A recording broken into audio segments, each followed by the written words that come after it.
안녕하세요, 사과농가 여러분. 오늘은 사과농사의 큰 고민 중 하나인 사과열과에 대해 속 시원하게 이야기 나눠볼까 합니다.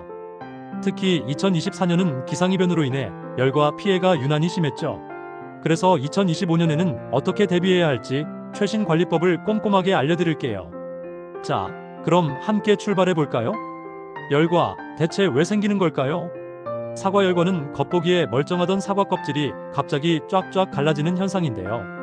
이게 단순히 겉모양만 망치는 게 아니라 상품 가치를 뚝 떨어뜨리는 주범이거든요. 열과가 발생하는 원인은 크게 다음과 같습니다. 급격한 수분 변화. 장마철에 비가 너무 많이 오거나 반대로 가뭄이 심했다가 갑자기 비가 쏟아지면 사과 안의 압력이 높아져서 껍질이 찢어질 수 있어요.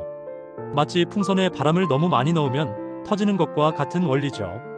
땅이 너무 건조하거나 물이 너무 많아도 문제가 돼요. 특히 가뭄 끝에 갑자기 물을 많이 주면 사과가 급하게 물을 흡수해서 열과가 생기기 쉽습니다. 칼슘과 붕소는 사과 껍질을 튼튼하게 해주는 중요한 영양소인데요. 이게 부족하면 껍질이 약해져서 쉽게 갈라져요. 고온과 습도. 날씨가 너무 덥고 건조하다가 갑자기 비가 오거나 습도가 높아지면 사과가 스트레스를 받아서 열과가 발생할 수 있습니다. 영양제 과다 사용. 사과를 크게 키우려고 영양제를 너무 많이 주면 사과가 갑자기 커지면서 껍질이 감당을 못하고 터져버릴 수도 있어요. 안타깝게도 후지 품종은 다른 품종보다 열과에 약해요. 그리고 사과가 클수록 열과 발생률이 높아집니다. 그리고 농기계를 많이 사용해서 땅이 딱딱해지면 물 빠짐이 안 좋아져서 열과가 더 심해질 수 있습니다. 2025년 열과 방지를 위한 최신 관리법. 자, 그럼 이제부터 2025년에 우리가 어떻게 해야 열과를 막을 수 있는지 그 비법을 하나씩 알아볼까요? 첫째, 철저한 수분 관리입니다.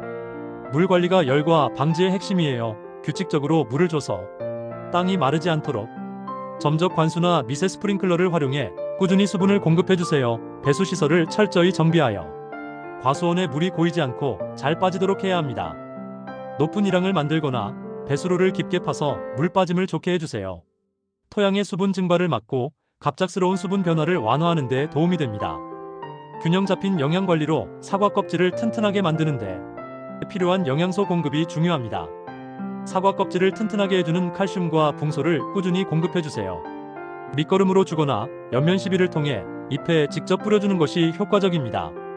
열과 발생 우려 시기에는 주 1회 간격으로 2-3회 뿌려주면 열과 예방에 좋습니다. 사과를 크게 키우려는 욕심에 영양제를 과하게 사용하면 오히려 열과를 유발할 수 있으니 균형 잡힌 비배 관리가 중요합니다.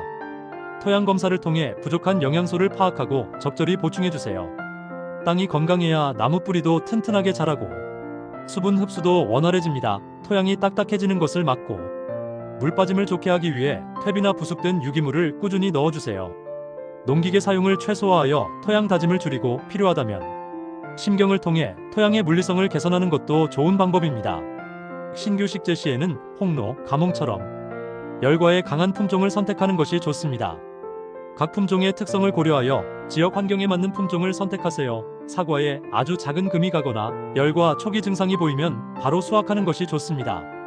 그래야 다른 사과로 피해가 번지는 것을 막고 상품성이 완전히 떨어지는 것을 방지할 수 있습니다. 잎이 건강해야 사과도 튼튼하게 자라고 스트레스에 강해집니다. 병해충이 잎에 발생하지 않도록 꼼꼼하게 방제하고 관리해주세요. 2025년 사과 재배, 무엇이 달라질까? 2025년에는 사과 재배 면적이 다소 줄어들 것으로 예상되지만 어린 나무를 심는 면적은 늘고 있어 미래를 위한 투자는 계속되고 있습니다. 특히 후지 품종 대신 가몽이나 다른 신품종을 심는 농가가 늘어날 것이라는 전망이 있습니다. 가장 중요한 변화 중 하나는 과수와 상병 예방 교육 의무화입니다. 반드시 관련 교육을 이수해야 손실보상금 등에서 불이익을 받지 않으니 잊지 말고 꼭 교육을 받으세요. 매주 화요일은 화상병 예찰의 날로 정하여 농가 스스로 밭을 꼼꼼하게 살펴보는 습관을 들이는 것이 매우 중요합니다. 장마철, 탄저병과 갈반병을 조심하세요. 장마철에는 탄저병과 갈반병이 기승을 부릴 수 있습니다. 질소 성분이 너무 많으면 병에 걸리기 쉬우니 잎에 영양제를 뿌려주는 방식으로 영양 관리를 해주는 것이 좋습니다. 그리고 방제 프로그램에 따라 꼼꼼하게 약을 살포하여 피해를 막아야 합니다. 칼슘제, 미리미리 챙겨주세요. 앞서 말씀드린 것처럼 칼슘제는 사과 껍질을 튼튼하게 해줘서 열과를 예방하는 데 큰 도움을 줍니다. 열과 발생이 우려되는 시기 전에 미리미리 챙겨주는 것이 효과적입니다. 사과 품종별 특징을 알아두면 좋아요. 각 사과 품종마다 꽃이 피는 시기, 수확 시기, 맛, 저장성, 그리고 열과 저항성까지 모두 다릅니다.